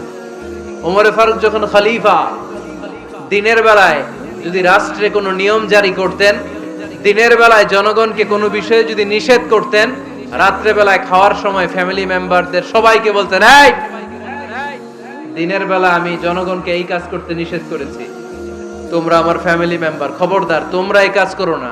জনগণ করলে যতটুকু শাস্তি, তোরা করলে পাবি ডবল শাস্তি। সুবহানাল্লাহ কইবেন না? আমাদের নেতারা ওই বাড়ির বিচার করে, ওই বাড়ির মাইয়ার বিচার, ওই বাড়ির পোলার বিচার। নিজের পোলা গাঞ্জা টানে, আছে না নাই? নিজের মেয়ে অপরাধ করে, আছে না নাই? কি নেতা ছিলেন ওমর ফারুক! আগে নিজের ঘর সামলিয়েছেন, আগে নিজেকে সামলিয়েছেন, নিজের ঘর ঠিক করেছেন। বলেছেন জনগণ করলে যত ব্যাত, তোরা করলে ডবল ব্যাত। দিস ইজ কল লিডার, ঠিক কি না?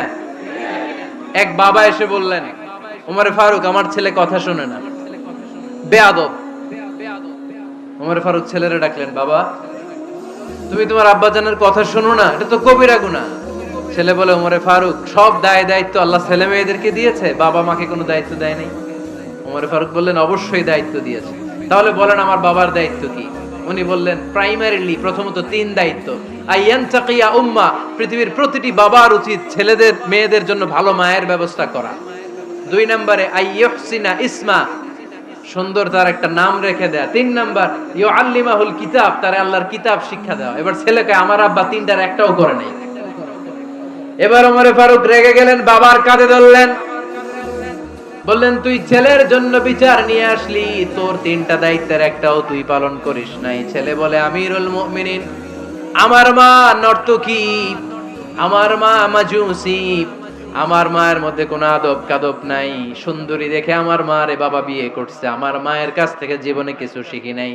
2 নাম্বার সাম্মানি খানফাসা, আমার বাবা আমার নাম রেখেছে চামচিকা। কি নাম রাখছে? এটার নাম হইলো একটা, এরকম উল্টা পাল্টা নাম আছে না নাই? না, এগুলো রাখবেন না। আব্দুল্লাহ রাখবেন, আব্দুর রহমান রাখবেন। আর একটা কি বলছি আজকে? হুযায়ফা রেখে দিয়েন, পারবেন? ওয়ালাম ইউআল্লিমনি হারফাম মিন কিতাবিল্লাহ আমিরুল মুমিনিন। শুধু তাই না, আল্লাহর কোরআনের একটা অক্ষর আমার বাবা কোনোদিন আমারে শিক্ষা দেয় নাই। ওমর ফারুক রেগে গেলেন, এবার বাপের কান্দে ধইরা মারতে শুরু করলেন। তুই পোলার নামে বিচার নিয়ে আইছিস, তোরে মাইর দিমু আগে। এরকম নেতার দরকার আছে না নাই? মদিনায় এক লোক তার বউরে রাগের চোটে 100 তালাক দিয়ে ফেলছে। কয় তালাক দেয়ার নিয়ম কয়টা? দিছে কয়টা? এবার স্ত্রী কাঁদতে কাঁদতে এসে বলে, আমিরুল মুমিনিন দেখেন, আমার স্বামী আমারে রেগে মেগে 100 তালাক দিছে। ওমর ফারুক বললেন, দইরা নিয়ে আয় এটারে। নিয়ে আসা হলো। ওমর ফারুক বললেন, কয়টা তালাক দিয়েছো? কয় 100টা। কেন দিছো? কয় মাথা গরম আছিল। এরকম আছে না? তালাক দেওয়ার সময় সব তালাক, তুই তালাক, তোর মা তালাক, তোর বোন তালাক, সব তালাক। তালাক দিবে ওয়াইফ রে, দিতেছে সবাই রে। তো ওমর ফারুক বললেন, দিবে 3টা, 100টা দিলা কেন? কয় মেজাজ গরম ছিল। কয় দাঁড়া, আত-তালাকু মিন শাআইরিল্লাহ, তালাক হচ্ছে আল্লাহর দেয়া বিধানের একটা নিদর্শন। এটা নিয়ে তুই খামখেয়ালি করলি? আমার রায় শোন, আমার রায় হচ্ছে 3 তালাকে তোর বউ তালাক, বাকি 97 তালাক তোর পিঠের উপরে পড়বে। এরকম বিচারের দরকার আছে না নাই? এরকম দৃষ্টান্তমূলক বিচার যদি বাংলার জমিনে দেয়া হতো, আর কোন নারী ধর্ষিতা হতো, আর কোন নারীকে অ্যাসিড মারা হতো, আর কোন নারী যৌতুকের জন্য কান্না করত? একটা অমর লাগবে, বেশি না। কয়টা লাগবে? তিনি গভর্নর সিস্টেম চালু করেছিলেন, governor system, Islamic state. Bahrain, Yemen, মিসর, কুফা, বসরা, মক্কা, মদিনা, এই 7 জায়গায় 7 জন গভর্নর পাঠিয়েছেন। তাদের থেকে তথ্য নিতেন। এই গভর্নর সিস্টেম উনি বানিয়েছেন। সাইয়েদনা আমর ইবনে আল আস রাদিয়াল্লাহু তাআলা আনহুকে পাঠিয়েছেন মিশরে। মিশরে একটা দৌড় প্রতিযোগিতা হতো। ওই দৌড় প্রতিযোগিতায় আমর ইবনে আল আস রাদিয়াল্লাহু তাআলা আনহুর ছেলে অংশগ্রহণ করেছে, কিন্তু এক মিশরি ওই দৌড় প্রতিযোগিতায় চ্যাম্পিয়ন হয়ে গেছে, আর রানার্স আপ হয়েছে আমর ইবনে আল আসের ছেলে। এবার মিশরি ফার্স্ট আর গভর্নরের ছেলে সেকেন্ড। রাগের চোটে আমর ইবনে আল আসের ছেলে ওই মিশরির মাথার মধ্যে কয়েকটা বাড়ি মেরেছে। মিশরি বলে, আমার মাল্লা কেন? তুমি খেলায় পারো না, আমারে মাল্লা কেন? কয়, আনা ইবনুল আকরামিন, আমি গভর্নরের পোলা, আমি যা বলবো এটাই হবে, আমার উপরে কথা নাই। মিশরি ওইখানে আর ঝগড়া বাঁধায় নাই, মনে দুঃখ নিয়ে মদিনায় চলে আসলেন। এসে বললেন, আমিরুল মুমিনিন, আপনি আমর ইবনুল আস রাদিয়াল্লাহু তাআলা আনহুকে মিশরের গভর্নর বানিয়ে পাঠিয়েছেন। একটা প্রতিযোগিতায় আমি চ্যাম্পিয়ন হয়েছি, ওনার ছেলে হয়েছে রানার আপ। কেন সে চ্যাম্পিয়ন হতে পারে নাই? এই কারণে আমার মাথায় লাঠি দিয়ে 3টা বাড়ি মেরে। বিচারটা দিছে কার দরবারে? কথা বুঝেন নাই বোধহয়। ওমর ফারুকের দরবার। ওমর ফারুক বললেন, তাই আগামী বছরের অমুক তারিখ আমি সব গভর্নরদেরকে ডেকে হিসাব নিতে, ওই দিন তুই থাকবি, পারবি না? মিশরে বলে, পারবো মানে অবশ্যই পারবো। ওই দিন 7 রাজ্য থেকে 7 গভর্নর হাজির, গভর্নরদের ছেলেরাও হাজির, মিশরীয় হাজির।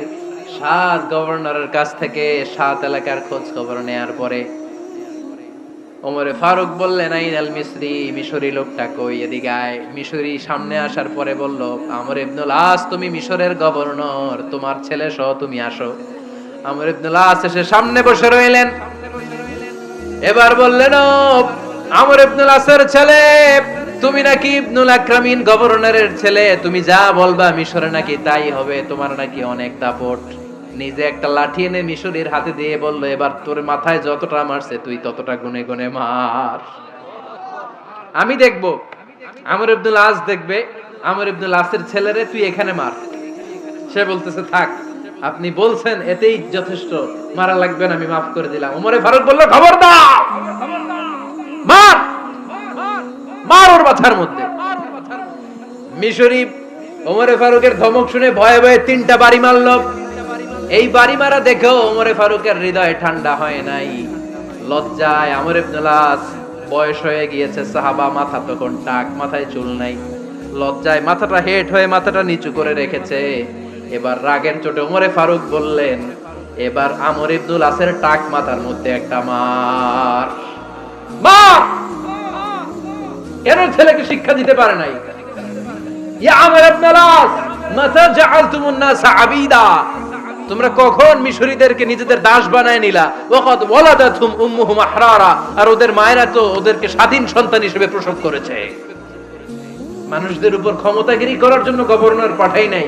খবরদার, জনগণ তাদেরকে দেখভাল করার জন্য তোমাদেরকে পাঠানো হয়েছে, তাদের উপর কোনো অত্যাচার করার জন্য নয়। চিল্লায় বলেন ঠিক কি না?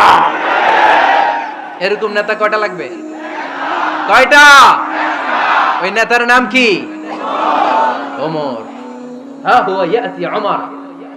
22 জায়গায় বিশ্বনবী কয় একটা, ওমরে ফারুক বলে আরেকটা।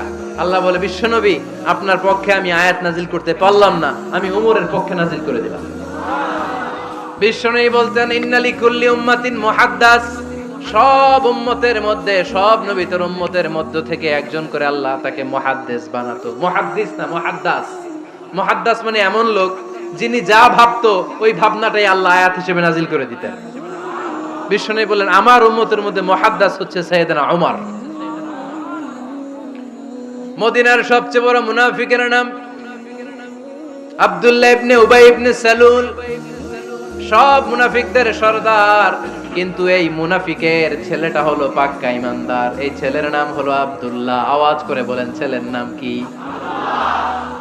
আব্দুল্লাহ ইবনে উবাই ইবনে সালুল। মুনাফিক সরদার যখন ইন্তেকাল করলো, সাইয়েদনা আব্দুল্লাহ রাদিয়াল্লাহু তাআলা আনহু বিশ্বনবীর কাছে এসে চোখের পানি ছেড়ে ডেকে বলে, নবী আপনিও জানেন আমিও জানি, মদিনার সবাই জানে আমার আব্বা মুনাফিকদের সরদার, কিন্তু আমার মন তো মানে না, আমার তো পিতা, আমার তো বাবা লাগে, আমার তো মন মানে না।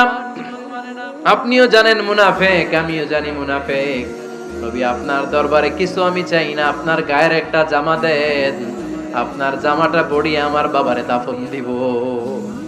এর উসিলায় যদি আমার আব্বারে আল্লাহ মাফ করে দেয়, দয়ার নবী মায়ের নবী জামা খুলে দিয়ে দিলেন। পড়েন সুবহানাল্লাহ।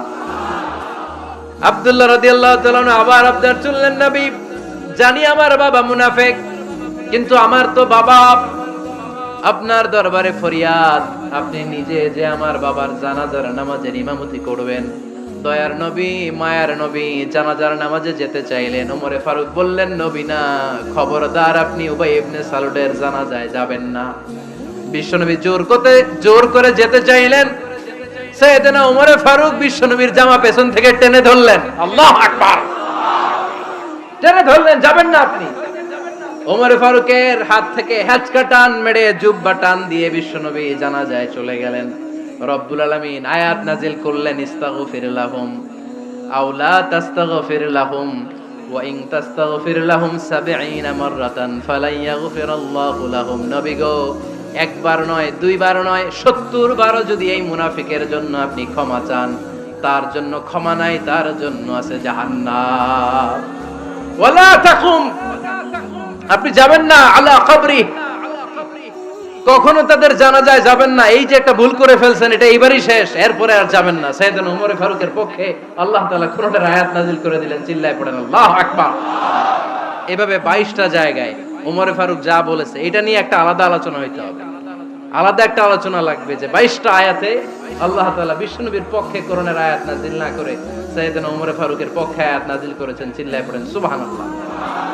ওই ওমর ফারুককে আমাদের মডেল বানানোর দরকার আছে না নাই? ওই ওমর ফারুকের জীবনী আমাদের ছেলে মেয়েদেরকে পড়ানোর দরকার আছে না নাই? আমাদের ভবিষ্যৎ প্রজন্ম এগুলো জানে না। ওরা সালমান খান দেখে বড় হয়, ওরা শাহরুখ খান দেখে বড় হয়, ওরা ঋত্বিক রোশনকে দেখে বড় হয়। ওরা মনে করে যে এরাই বড় সুপার হিরো। আমাদের যে কত বড় সুপার হিরো আছে এরা জানেই না। নতুন প্রজন্মের কর্ণকোহরে সাইয়েদনা ওমর ফারুকের ইতিহাস পৌঁছে দেওয়ার দরকার আছে না নাই? ওমর ফারুকের ইন্তেকালের ঘটনাটা বলেই আমরা মুনাজাতের দিকে যাব। শুনবেন? শুনতে চান? উনি স্বপ্নে দেখলেন একটা লাল মোরগ ওনাকে 3টা ঠোকর মেরেছে। কয়টা? উনি জুমার নামাজে, জিলহজ মাসের শেষ সপ্তাহে জুমার নামাজে বললেন যে একটা লাল মোরগ 3টা ঠোকর মেরেছে।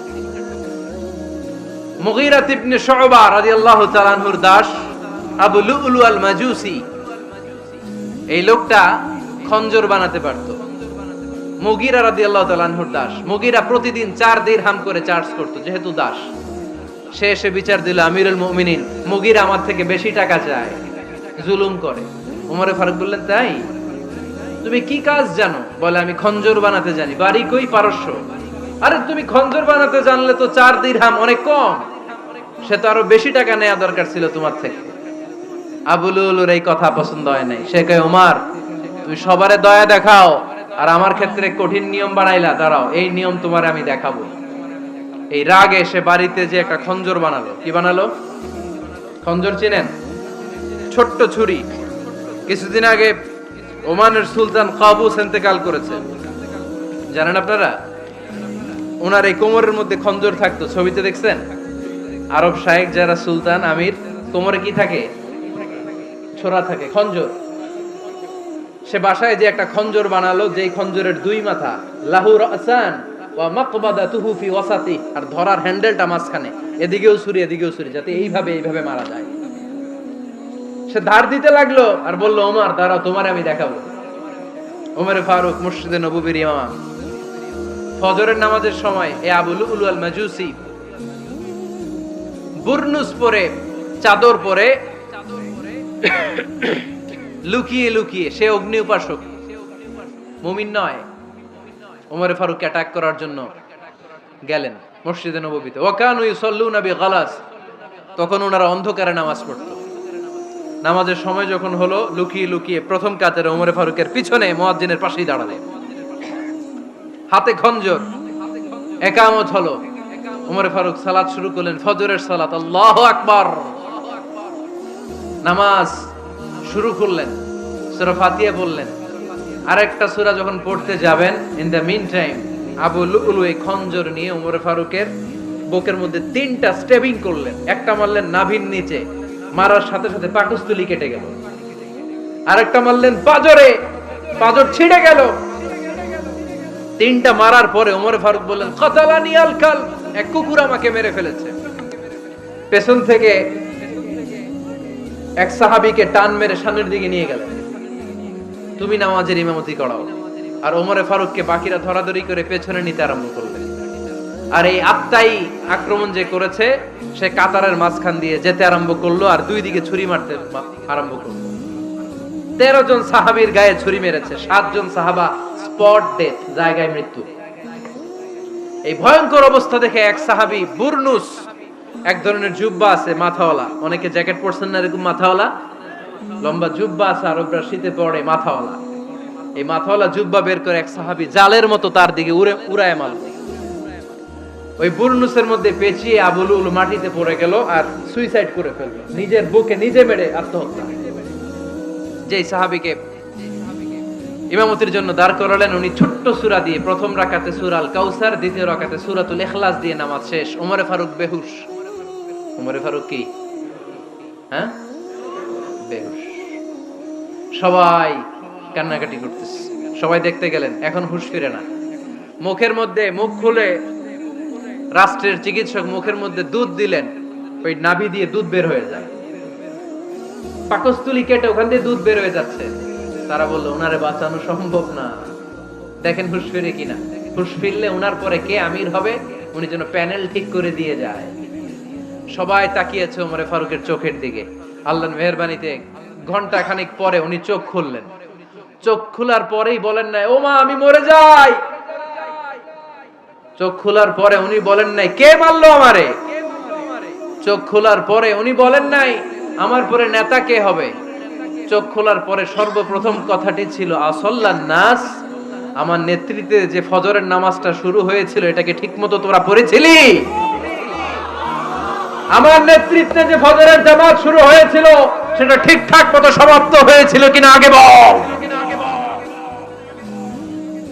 আসল্লান নাস, নামাজটা হয়েছে কিনা বল। সুবহানাল্লাহ কইতে পারলেন না? This is Omar, hour super hero.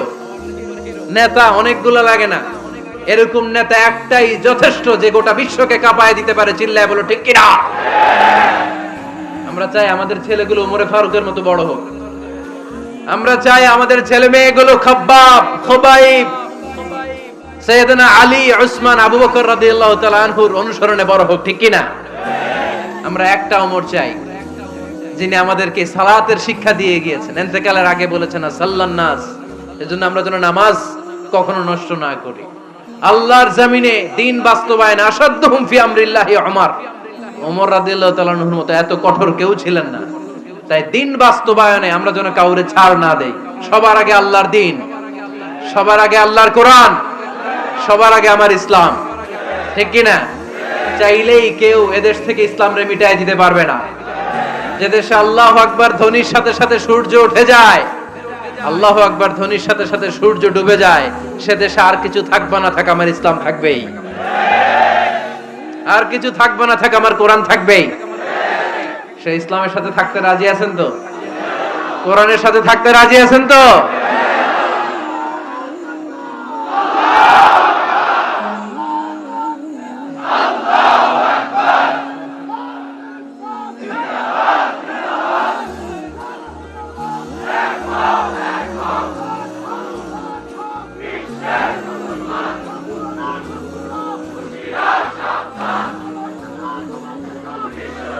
আল্লাহ আমাদের সবাইকে কবুল আর মঞ্জুর করে নেয়। আমরা পড়ি আমিন।